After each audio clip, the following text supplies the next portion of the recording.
দর্শক, আমরা বাড়িতে দৈনন্দিন কাজের জন্য বিভিন্ন রকম প্রোডাক্টগুলো ব্যবহার করি, কিন্তু এই প্রোডাক্টগুলো কিভাবে ফ্যাক্টরিতে তৈরি করা হয় সেগুলো কিন্তু আমাদের দেখার সুযোগ কখনোই হয় না।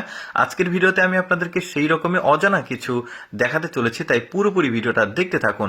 শুরুতেই দেখতে পাচ্ছেন একটা প্লাস্টিকের জগ তৈরি করা হলো। এবার একটা পলিথিন তৈরি করা দেখায়, যেগুলো বাজার করতে গেলে আমাদের যে জিনিসপত্রগুলো পলিথিন ব্যাগে দেয় সেটা কিভাবে ফ্যাক্টরিতে তৈরি হয় সেটাই দেখুন। এই যে প্রথমে পাতলা একটা পলিথিন, সেটাকে সুন্দরভাবে এই মেশিনে নিয়ে যে কাটিং করে বেশ চমৎকারভাবে পলিথিন ব্যাগটা তৈরি হচ্ছে। এটা কিন্তু আসলে পরিবেশ বান্ধব পলিথিন। তো তা তৈরি হয়ে যাওয়ার পর এটাকে সুন্দরভাবে পরীক্ষা নিরীক্ষা করা হচ্ছে ঠিক আছে কিনা।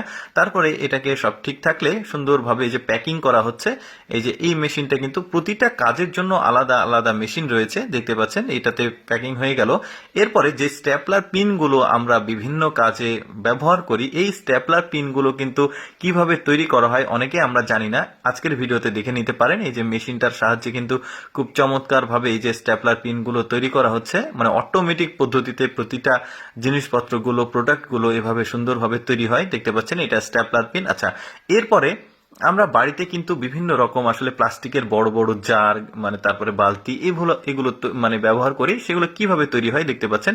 প্রথমে প্লাস্টিকের গুঁড়োগুলো এই ট্যাঙ্কের মধ্যে দেওয়া হয়েছে, এটাকে তারপরে নিচে আগুন দেওয়া হয়েছে। যখন তাপ এবং চাপের ফলে ওটা ভেতরে তৈরি হয়ে গেছে, তারপরে ঠান্ডা পানি দিয়ে এটাকে ঠান্ডা করে এই যে ঢাকনাটা খুলে ফেলা হলো। এই যে দেখতে পাচ্ছেন খুব চমৎকার ভাবে একটা বড় সাইজের প্লাস্টিকের যে স্কোয়ার সাইজের জার, সেটা তৈরি হয়ে গেছে। এখন এই ব্যক্তি এখান থেকে এটা বের করছে।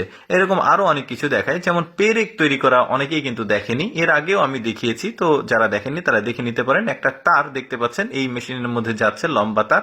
তারপর এটাকে কাটিং হয়ে দেখতে পাচ্ছেন চমৎকার ভাবে পেরেক গুলো তৈরি করা হয়ে যাচ্ছে।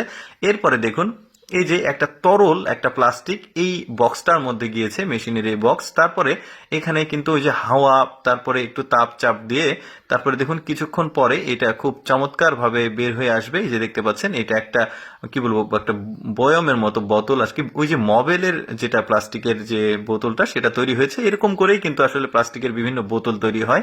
তারপরে দেখুন এই যে গ্লাসগুলো তৈরি হচ্ছে, গ্লাসের জার আর কি, কাচের যে বিভিন্ন রকম জারগুলো ঠিক এভাবে মেশিনে তৈরি হয়। এরপরে আপনাদেরকে এই যে জারে কিন্তু আবার যে কিভাবে অটোমেটিক পদ্ধতিতে আসলে প্রোডাক্ট বিভিন্ন খাবার বা কোনো কিছু লোড করা হয় সেটাও দেখতে পেলেন। এরপরে দেখুন কত চমৎকার ভাবে এই মেশিনটার মাধ্যমে পিঠা তৈরি হচ্ছে। যারা আসলে পিঠার বিজনেস করে তারা কিন্তু এই ধরনের আসলে মেশিনটা ব্যবহার করে। ফ্যাক্টরিতে অনেক পিঠা তৈরি করতে হয় বাণিজ্যিক কারণে আর কি।